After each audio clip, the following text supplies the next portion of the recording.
Assalamualaikum, hi, welcome to my YouTube channel. Acaya.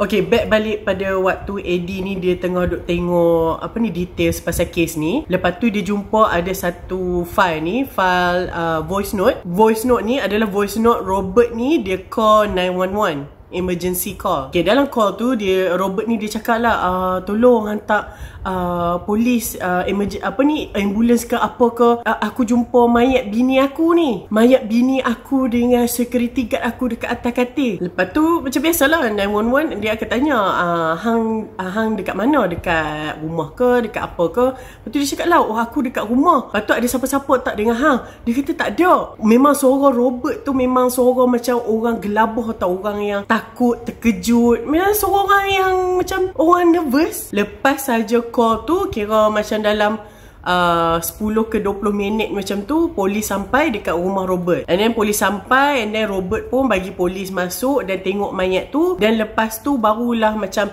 tempat tu jadi crime scene, di mana macam bukan semua orang boleh access lah. Kira baru dia panggil forensik untuk siasat pasal benda ni. Dan juga DA. Eddie ni dia macam fikir, okay, berdasarkan statement Robert dan berdasarkan bukti-bukti yang ada, memang nampak macam Robert ni buat. Sebab ada DNA si Robert ni dekat kayu baseball yang digunakan untuk pukul kepala Carl tu. Dan juga ada DNA Robert ni dalam duit duit $1 yang butterfly dalam mulut Carl tu. Lepas tu polis tanya, ambil keterangan daripada jiran si Robert ni. Jiran Robert ni nama dia Ken. Ken ni kata dia nampak Robert ni balik pukul 9. Lepas tu Ken ni dia kata memang sure, confirm memang si Robert ni balik pukul 9. Sebab satu, dia tegur si Robert ni. Kedua, sebab pukul 9 tu waktu tu kira macam bini dia balik. Dan dia pun ni macam ada babysitter lah. So bila bini dia balik, babysitter ni pun macam balik pukul 9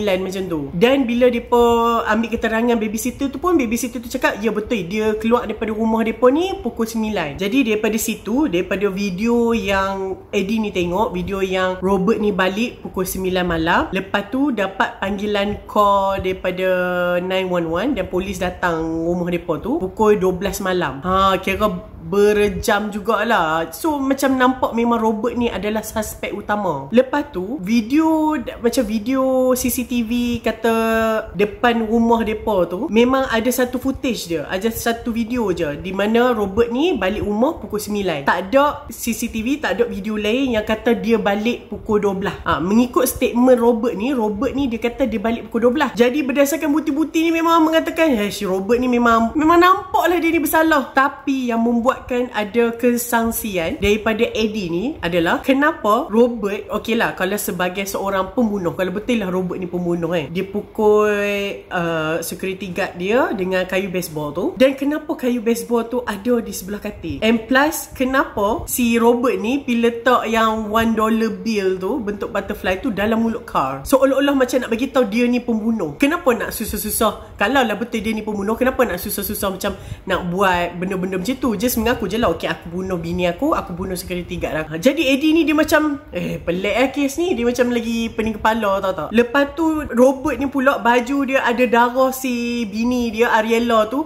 Lagilah macam memang polis duk shock dia ni lah kata bunuh. Lepas tu polis tanya Robert ni pula pasal duit ni. Dan Robert ni pun dia cakap lah, dia kata dia tak bubuh duit ni dalam mulut si Carl ni. Dan dia tak tahu pasal kewujudan duit tu. Lepas tu Eddie ni dia call si Rudy ni nak cakap pasal details ni lah. Lepas tu Eddie ni dia tu macam cakap dekat Rudy, habis lah memang Robert ni memang macam akan kalah lah dalam mahkamah. Memang nampak Robert ni bersalah. Rudy cakap yes betul, tapi hang tak tengok betul-betul. Hang cuba pergi balik, tengok balik kes ni dan tengok bahagian forensik. Lepas tu Eddie ni pun dia pergi lah, dia buka balik file forensik. And then Rudy cakap, okay, aku rasa polis letak DNA Robert ni dekat duit tu. Eddie kata, kenapa hang cakap macam tu? Okay, sebab cuba hang tengok dekat details dekat forensik tu, DNA siapa yang ada dekat duit tu. Lepas tu Eddie ni pun dia tengok, dia nampak macam kira DNA tu ada dua jenis.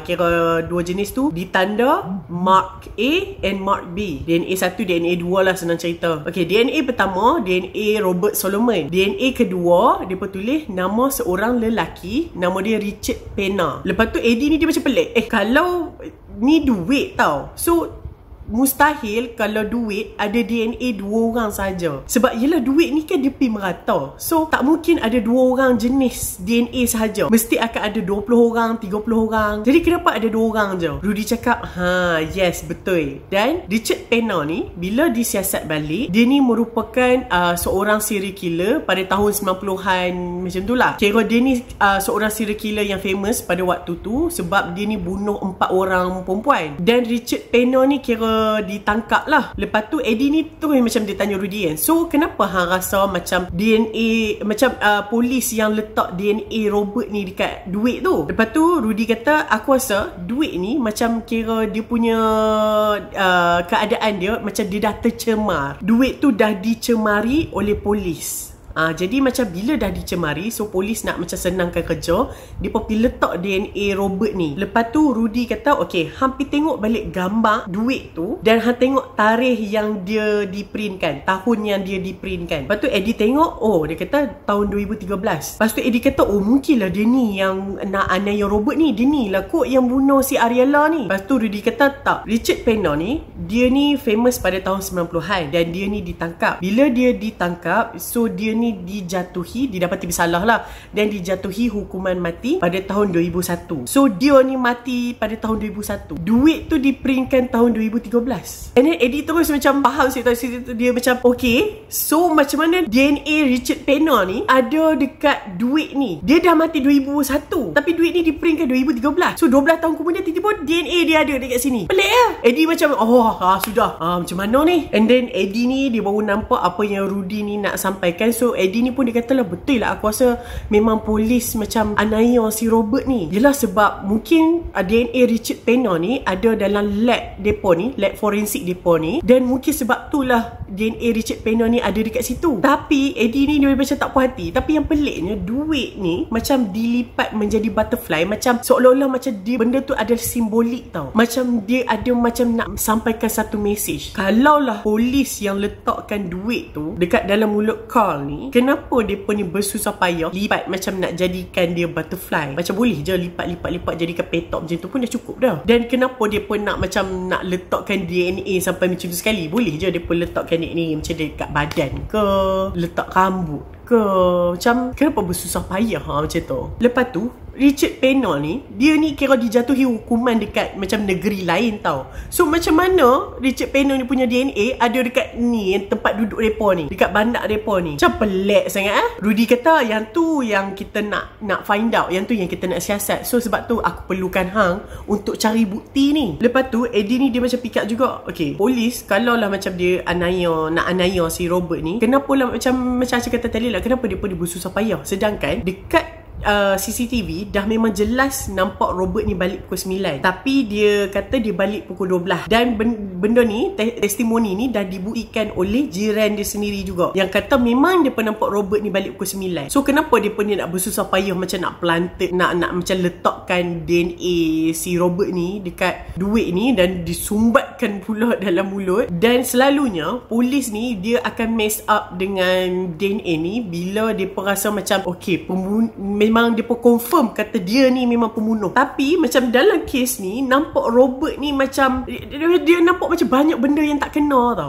Dia macam tak faham kenapa yang polis ni boleh nak attack si Robert ni macam tu sekali. Jadi Eddie ni pun dia macam okay, dia faham lah situasi ni, kenapa Rudy ni nak gunakan dia untuk persoalkan kerja polis nanti di mahkamah, sebab banyak benda yang macam tak kena. Lepas tu Eddie ni dia kata dekat Rudy ni, okay, aku pun macam bila dah tengok segala details ni, dan aku pun memang confirm, aku rasa Robert ni tak bersalah, dia ni dianiaya. So sekarang ni bukti yang kekurangan daripada pihak kita adalah pisau yang digunakan untuk bunuh Ariella. Pisau tu tak ada. Dan Eddie ni ditanya Rudy, Robert kata apa pasal yang kayu baseball tu? Statement dia, mengikut statement Robert kata kira kayu baseball tu dia selalu letak dekat depan pintu rumah. Walaupun dia ni ada security guard, tapi macam dia kata bapak dia ni lah, macam pesanan bapak dia lah, untuk sentiasa letak kayu baseball dekat depan rumah. Bukan depan rumah lah, macam dekat pintu masuk rumah. Jadi dia pun buat benda yang sama. So logik lah kenapa kayu baseball tu ada DNA Robert. Lepas tu Eddie ni dia kata kat Rudy, tak boleh jadi ni,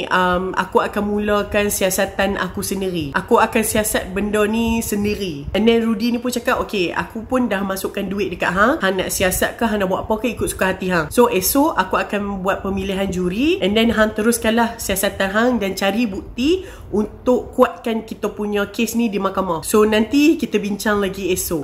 So macam habis macam itulah on call depa. And then Eddie ni lepas dia letak call daripada Rudy ni, dia terus call seorang kawan dia. Kawan dia ni kira kawan perempuan nama Harper. Harper ni merupakan seorang private investigator. Harper ni dia kira buka company private investigator ni dengan macam partner dia dulu. Sebab Harper ni dia merupakan bekas polis.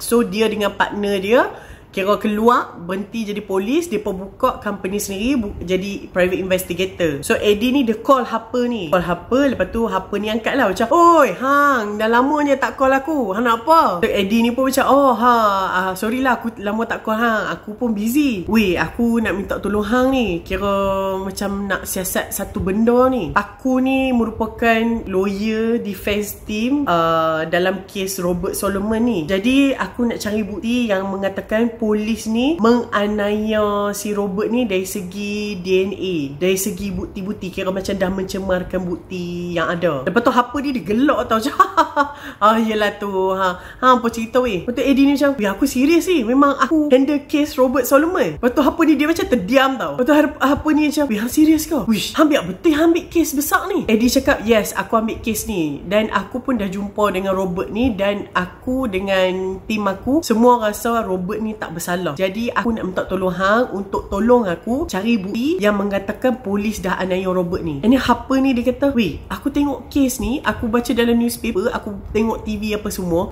memang Robert ni bersalah kot. Dengan atas bukti-bukti yang ada, Robert ni bersalah. And then Eddie ni cakap, yes, betul.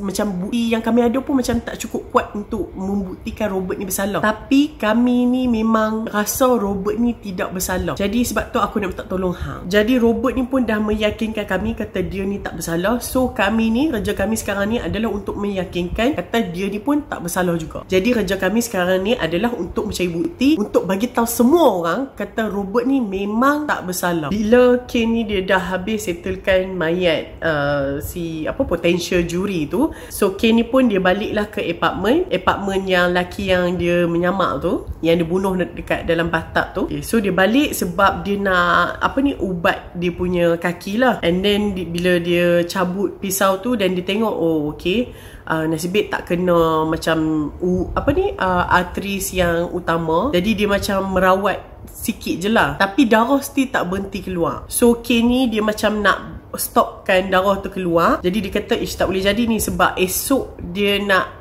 pemilihan juri ni. Jadi macam dia tak maulah esok tiba-tiba kaki dia berdarah balik. Dia tak maulah kan. Jadi apa yang dia buat, dia macam dia bakar luka dia tu macam untuk berhentikan pendarahan tu.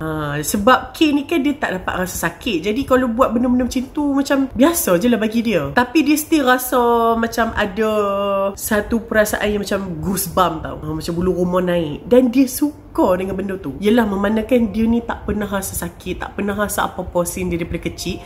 Jadi dia macam ada keinginan untuk merasai benda-benda macam tu tau. And then K ni pun dia macam dah habis merawat tu, dan dia rasa letih lah. Dan dia pun macam get ready untuk esok. Aku kena berehat, aku kena tidur, dan aku kena make sure yang esok tak ada benda yang kacau, tak ada benda yang ganggu dia. Dan benda ni kira macam one take je. Dia tak boleh nak mess up dengan benda ni. Dia kena make sure diri dia dipilih untuk menjadi juri hari esok. And then keesokan hari tu, Eddie ni dia tengah having breakfast lah dekat macam satu restoran ni. Waktu ni kira dia tengah tunggu Harper ni. Lepas tu waktu tu kira yang sampai dekat Eddie ni adalah Harper dan juga Holton. Holton ni kira macam Eddie ni pergi hantar Holton ni untuk bawa laptop tu bagi si Harper ni tengok. Kira dah minta kebenaran lah daripada Rudy and Cup Law ni untuk tunjukkan benda ni dekat Harper. Sebab yelah Harper ni nak tolong bantu dia siasat pasal benda ni. Jadi Holton ni dia bawa laptop tu tunjuk dekat Harper. So esok pagi tu kira Harper ni dia main dengan Holton ni lah. Lepas tu Eddie ni dia macam perasannya Harper ni Holton ni macam rapat semacam macam tu lah. Jelas sebab Harper ni pun macam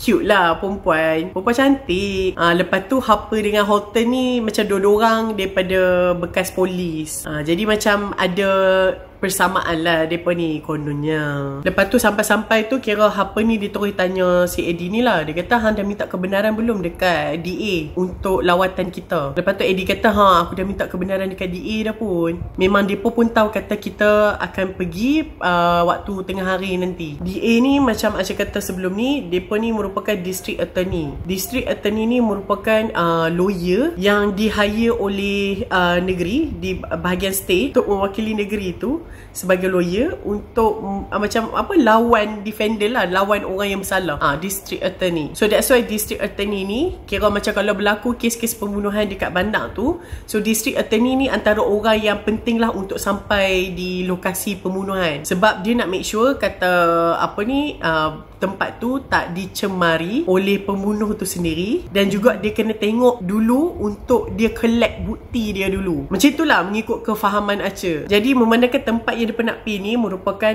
rumah si Robert ni. Jadi mereka ni kena minta kebenaran lah dekat district attorney ni. Memandangkan kes ni kes yang besar, so rumah Robert ni dikelilingi oleh peminat-peminat lah. Peminat-peminat si Ariella ni, peminat Robert ni. Mostly banyak lah peminat Ariella ni. Sebab yelah kematian si Ariella tu, dia pun letaklah bunga-bunga dekat depan rumah, bersedih lah dengan pemergian Ariella ni. So rumah tu kira di-guard oleh polis. Jadi untuk macam tak kacau lah, tak diceroboh oleh orang. So that's why dia pun ni macam okay, nak have access, hang kena minta kebenaran lah. Lepas tu Eddie ni dia tanyalah apa yang hang rasa pasal kes ni, mana kan hang dah tengok details dia kan. Lepas tu Harper ni kata, aku tak rasa macam dia ni tak bersalah macam hang rasa. Aku rasa macam kita memang betul lah kena pergi tempat tu, kena tengok bilik tu macam mana, kena tengok keadaan tu macam mana. Sebab aku rasa macam ada something missing. Macam takut ada polis miss something ke, bukti-bukti yang penting yang dia tak nampak ke. And then Eddie tanya Harper ni, so hang rasa Robert ni bersalah ke? Hang rasa dia tipu ke pasal pembunuhan ni? Harper kata, aku rasa dia tipu something, tapi aku tak tahu benda apa. Tapi benda yang ditipu ni macam sesuatu yang besar lah. Macam ada benda yang dia tak bagi tahu ni. Lepas tu Harper ni dia kata, aku ni macam tak boleh lupa tau pasal duit yang dijadikan dilipat jadi butterfly ni. And then Eddie cakap, memang Rudy pun explain kata ada 2 DNA dekat situ. Lepas tu satu tu memang Richard Peno punya dan satu lagi Robert Solomon punya. Dan daripada situlah yang kami rasa kata polis ni yang letakkan DNA Robert ni dekat duit tu. Lepas tu Harper kata, mungkin juga, aku rasa pun benda tu betul. Tapi macam mana polis boleh dapatkan DNA si Richard Pena ni? Macam susah kot benda tu. And lagi satu yang aku rasa macam lagi risau, lagi macam pelik, aku semalam bila tengok bentuk duit butterfly tu, aku try buat tau. Aku tengok video dan aku try buat. Dan benda tu kira ambil masa yang dekat sejam aku nak buat butterfly tu. Lipatan dia tu macam sangat susah. Dan macam mana kalau lah betul Robert ni yang bunuh, macam manalah dia ni boleh ada masa macam hang dah penat pukul si Carl, hang nak berlawan dengan si Carl tu, dan hang bunuh bini hang, macam hang dah habis tenaga kot. And then hang ada masa pula nak buat origami, lipat duit, menjadikan dia sebagai butterfly dan nak bubuh dekat dalam mulut security hang. Dan kalau Robert ni tak bersalah, so ada pembunuh lain. Okay, kalau lah bukan Robert ni yang bunuh, maknanya seorang pembunuh lah yang bunuh Ariella dengan security guard dia, Carl tu. Macam mana hang sebagai seorang pembunuh menceroboh rumah tu, yang menceroboh dari segi macam tak ceroboh, pecah ke apa ke, macam hang masuk guna kunci dan tak ambil apa-apa, tak curi apa-apa. Lepas tu dah bunuh 2 orang ni, hang ada masa pula nak buat origami. Hang dah bunuh dan hang tak tahu kata husband ni balik pukul apa. Mestilah macam lepas hang bunuh tu hang lari lah cepat-cepat kan. Benda ni seolah-olah dirancang. Macam hang dah tahu dah kata plan hang nak bunuh 2 orang ni, dan mesti hang dah ada siap dah duit ni dilipat menjadi butterfly. Dan hang letak dekat situ seolah-olah macam hang nak bagi tahu satu statement, macam nak bagi tahu satu benda, macam nak buat remarks macam tu. Sorry, ada pendatang pula dekat sini. Tak boleh fokus bercerita, dia pun duduk main lari-lari tau. Ni tengah berehat lah ni. Tengok tu. Lepas tu Harper ni dia kata memang pembunuhan ni memang sangat pelik. Dia macam banyak benda yang tak kena, banyak benda yang macam something wrong lah. Lepas tu Eddie ni dia kata okay, manakan dekat duit tu ada 2 jenis DNA je, so mungkin macam boleh gunakan statement tu sebagai macam nak kata okay, Robert ni mungkin dia bunuh Ariella ni dengan Carl tu bukan atas sebab cemburu. And then Harper ni dia kata aku dah macam contact kawan aku yang dekat pejabat polis untuk cari files yang berkaitan, yang macam ada pattern yang sama macam duit tu. Mungkin ada kes pembunuhan yang dia pun ni tengah siasat dan mungkin macam ada persamaan lah dengan kes Robert ni. Lepas tu Eddie kata okay, bagus lah macam tu, so kita kena pergilah bergerak ke rumah Robert ni. Lepas tu kira Eddie, Harper dengan Holton pergi rumah Robert ni. Kira kat depan rumah Robert ni penuh lah dengan bunga-bunga, gambar Ariella,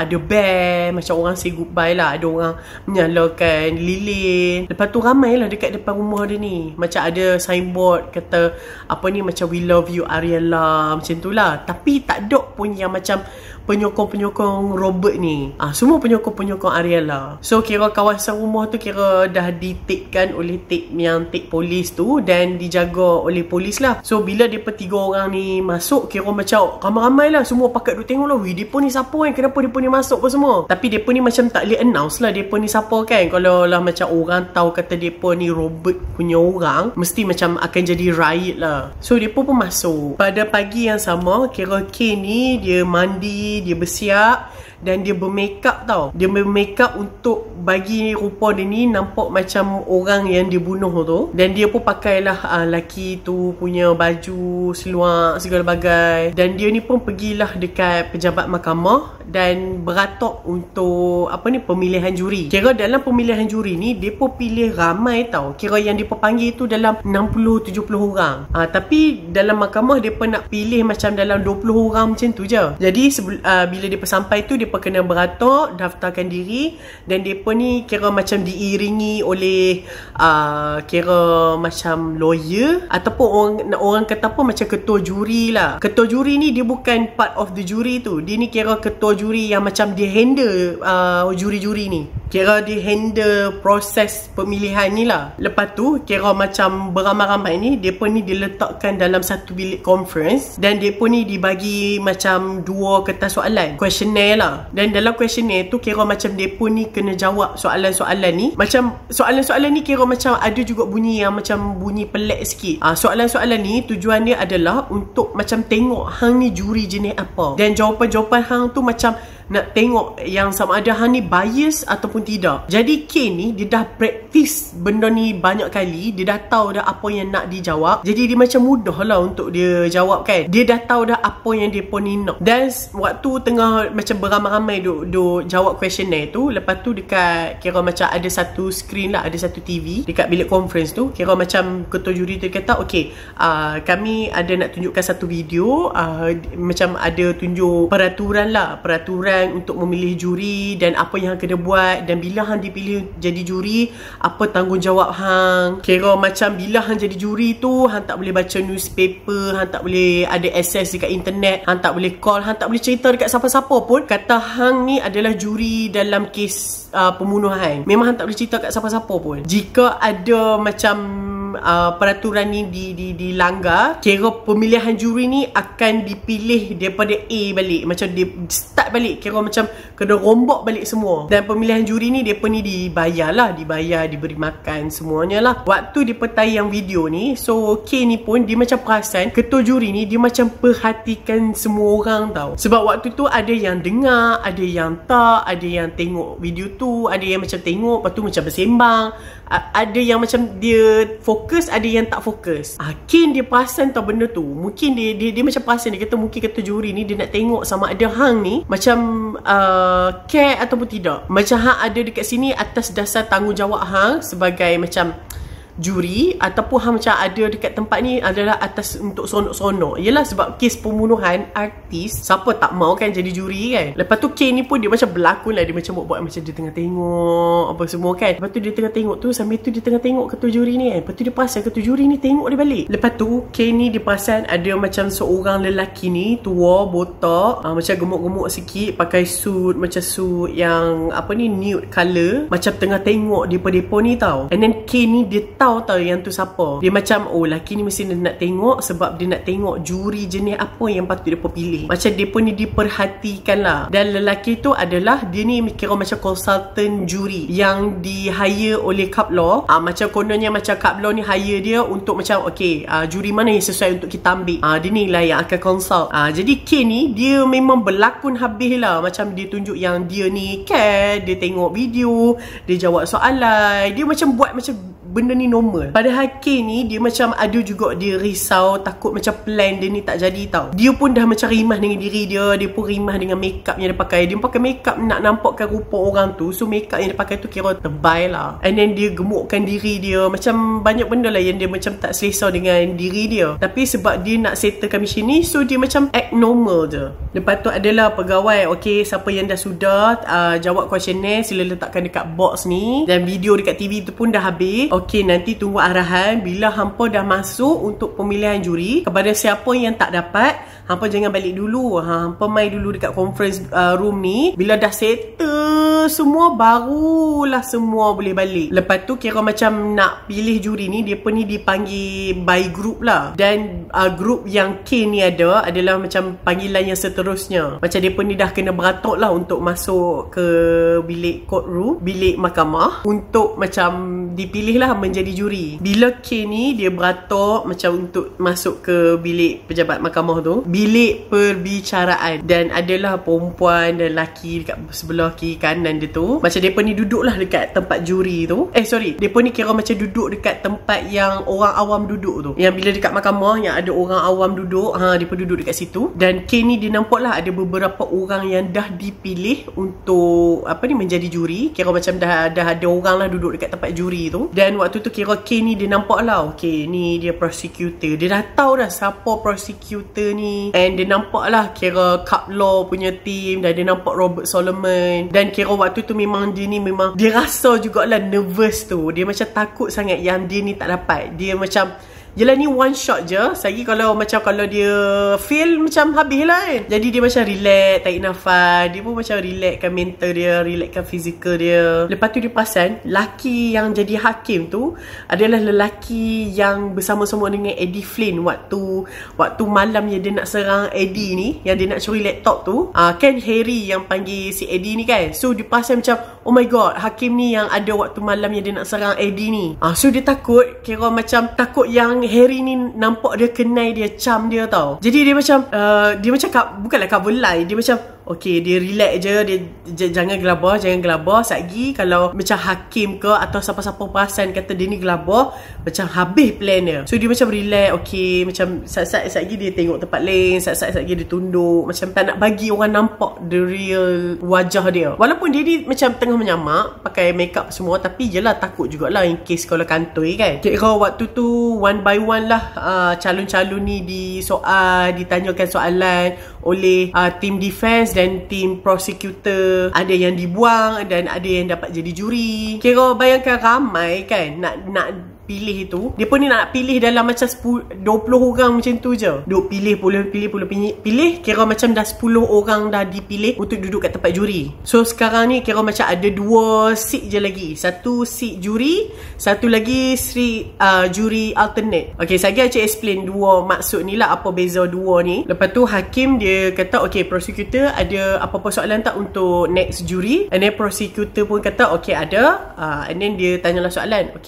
Dia tanya yang next calon ni adalah lelaki, nama Mr. Dale, macam tu lah. Lepas tu prosecutor ni dia tanyalah Mr. Dale ni, hang dah kahwin kan? Dan Mr. Dale tu kata yes. Kira perkahwinan hang ni perkahwinan yang bahagia lah. And then lelaki tu kata yes, perkahwinan yang bahagia lah. Lepas tu hang ada tak berahsia dengan isteri hang? Lelaki tu kata tak ada, aku tak pernah berahsia dengan isteri aku. Aku selalu cerita dekat dia macam setiap hari apa aktiviti aku,